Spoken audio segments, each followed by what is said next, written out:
Good morning everyone. आप सबका educational platform Gurukul bye विकास में स्वागत है। आज हम डिस्कस करने वाले हैं 15 जून के इम्पोर्टेंट करंट अफेयर जो हमारे सभी प्रतियोगी परीक्षाओं के लिए इम्पोर्टेंट हैं। तो चलिए दोस्तों शुरू करते हैं आज के सेशन को। देखिए आज का पहला क्वेश्चन है कि हाल ही में किसे भारत का राष्ट्रीय सुरक्षा सलाहकार नियुक्त किया गया है। तो भारत का राष्ट्रीय सुरक्षा सलाहकार जो है अजीत डोभाल को नियुक्त किया गया है, यानी कि ऑप्शन नंबर ए सही है। और इन्हें लगातार तीसरी बार भारत का राष्ट्रीय सुरक्षा सलाहकार नियुक्त किया गया है। देखिए अजीत डोभाल को तीसरी बार भारत का राष्ट्रीय सुरक्षा सलाहकार नियुक्त किया गया है। कैबिनेट ने अपनी बैठक में डोभाल को 5 साल के लिए इस पद पर मंजूरी प्रदान की है। ठीक है, 2005 में वे गुप्तचर पदों पे थे, वहाँ से उन्होंने अवकाश ग्रहण किया। रिजाइनेशन देने के बाद उन्होंने दिल्ली में एक गैर सरकारी संगठन एनजीओ की एक स्थापना की जिसका नाम है विवेकानंद इंटरनेशनल फाउंडेशन। क्या उनके द्वारा स्थापित एक गैर सरकारी संगठन है विवेकानंद इंटरनेशनल फाउंडेशन। ठीक है, देखिए अजीत डोभाल जी पहले ऐसे पुलिस अधिकारी हैं जिन्हें कीर्ति चक्र जैसा सम्मान प्रदान किया गया है। उन्होंने ऐसे कीर्ति चक्र का सम्मान उन्हें प्रदान किया गया है। ठीक है, देखिए एक और नियुक्ति हुई है। इसके साथ ही भारतीय प्रशासनिक सेवा के पूर्व अधिकारी पीके मिश्रा, इन्हें क्या नियुक्त किया गया है। तो पीके मिश्रा जी को प्रधानमंत्री नरेंद्र मोदी का प्रधान सचिव नियुक्त किया गया है। ठीक है, पीके मिश्रा जी को एक बार पुनः प्रधानमंत्री नरेंद्र मोदी का प्रधान सचिव नियुक्त किया गया है। तो क्वेश्चन ये था कि राष्ट्रीय सुरक्षा सलाहकार किसे नियुक्त किया गया है।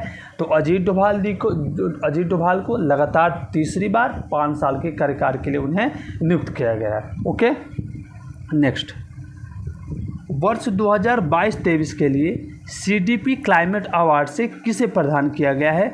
तो सीडीपी क्लाइमेट अवार्ड से रिलायंस जियो को सम्मानित किया गया है। किसे सम्मानित किया गया है।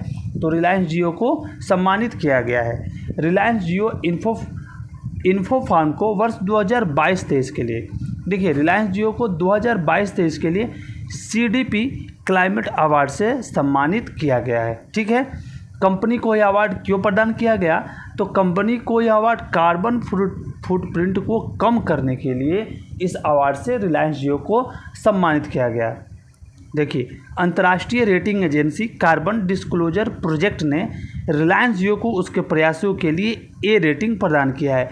इसने पूछेगा कि सीडीपी के लिए रिलायंस जियो को रेटिंग कौन प्रदान करता है। तो रिलायंस जियो को जो रेटिंग है अंतर्राष्ट्रीय रेटिंग एजेंसी ने इसे प्रदान किया है। वहीं रिलायंस जियो को तो ए ग्रेड मिला है, वहीं पे दूसरे स्थान पर रही एयरटेल कंपनी को ग्रेड बी के साथ, यानी कि रेटिंग बी के साथ वो दूसरे स्थान पर बनी रही। ओके दोस्तों, नेक्स्ट देखते हैं। हाल ही में विश्व जूनियर गर्ल्स शतरंज चैंपियनशिप 2024 का खिताब किसने जीता है। तो विश्व जूनियर गर्ल्स शतरंज 2024 का जो खिताब है वो दिव्या देशमुख ने जीता है। किसने जीता है। तो दिव्या देशमुख ने जीता है। देखिए दिव्या देशमुख ने विश्व जूनियर शतरंज चैंपियनशिप 2024 का इन्होंने खिताब जीता है। किसे हराकर। उन्होंने फाइनल राउंड में बुल्गारिया की बेलोस्लाव को हराकर यह चैंपियनशिप का खिताब जीता है। किसे हराकर। बुल्गारिया की हैं बेलोस्लाव को हराकर चैंपियनशिप का खिताब उन्होंने जीता है। Okay, next question. किस कंपनी ने एक बार फिर दुनिया की सबसे मूल्यवान कंपनी होने का दर्जा हासिल किया है। देखिए इसका सबसे मूल्यवान कंपनी कौन बनी है अभी फ़िलहाल में। एप्पल को जो है सबसे मूल्यवान कंपनी होने का दर्जा अभी मिला हुआ है। इससे पहले कौन था। इससे पहले माइक्रोसॉफ्ट था। उसने माइक्रोसॉफ्ट को पछाड़कर ये तगमा अपने नाम किया है। तकनीकी दिग्गज कंपनी एप्पल ने एक बार फिर दुनिया की सबसे मूल्यवान कंपनी बन गई है।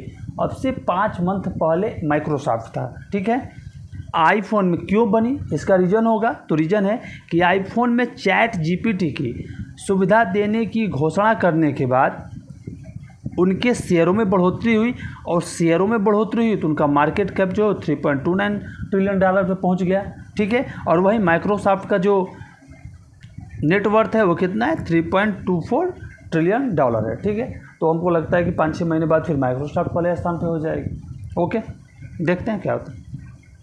नेक्स्ट क्वेश्चन, हाल ही में किसे भारत का नया थल सेना प्रमुख नियुक्त किया गया है?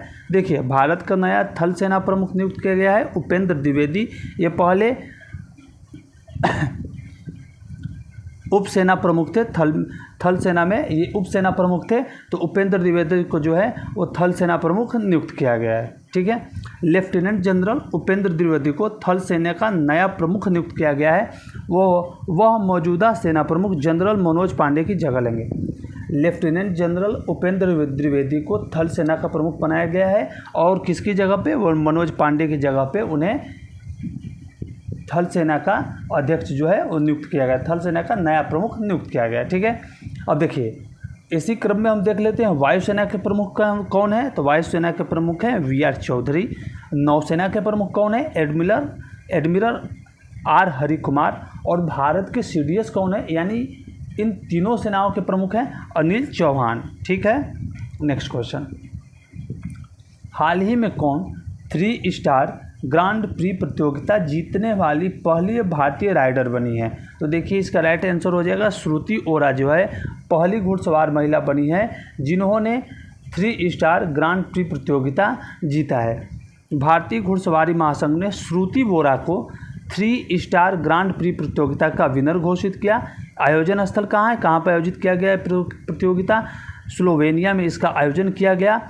और देखिए उन्होंने मालदोवा की तातियाना को हराकर ये खिताब जीता, क्योंकि श्रुति वोरा का पॉइंट था कितना 67.761 और तातियाना का कितना पॉइंट था 66.522, यानी कि वो तातियाना जो है वो दूसरे स्थान पर है। ओके, नेक्स्ट क्वेश्चन, हाल ही में किस वर्ष को संयुक्त राष्ट्र ने international year of quantum science and technology के रूप में घोषित किया है? राइट आंसर हो जाएगा ऑप्शन नंबर ए, यानी कि 2025 को। यूनाइटेड नेशन ने 2025 को अंतर्राष्ट्रीय क्वांटम और प्रौद्योगिकी वर्ग घोषित किया है। ठीक है, संयुक्त राष्ट्र ने क्वांटम विज्ञान के प्रति जागरूकता और समर्थन बढ़ाने के लिए 2025 को अंतर्राष्ट्रीय क्वांटम विज्ञान और प्रौद्योगिकी वर्ष के रूप में घोषित किया। यह प्रस्ताव घाना द्वारा प्रस्तावित किया गया और अक्षय ऊर्जा, चिकित्सा, वित्तीय समावेशन, सुरक्षित संचार में सतत विकास के लिए क्वांटम प्रौद्योगिकी के अनुप्रयोग पर जोर दिया जाता है। ठीक है, संयुक्त राष्ट्र के बारे में जानते हैं। स्थापना हुई 1945 में, मुख्यालय इसका न्यूयॉर्क। अध्यक्ष कौन है? Antonio Guterres. Okay, next question, विश्व बैंक द्वारा जारी कंटेनर पोर्ट परफॉर्मेंस इंडेक्स में विशाखापत्तनम पोर्ट ने कौन सा स्थान हासिल किया है? तो दोस्तों जो ये रिपोर्ट जारी हुआ है कंटेनर पोर्ट परफॉर्मेंस इंडेक्स, उसमें विशाखापट्टनम पोर्ट को जो है 18वां स्थान मिला है, यानी कि ऑप्शन नंबर बी हमारा राइट आंसर है। ठीक है दोस्तों, नेक्स्ट देखते हैं।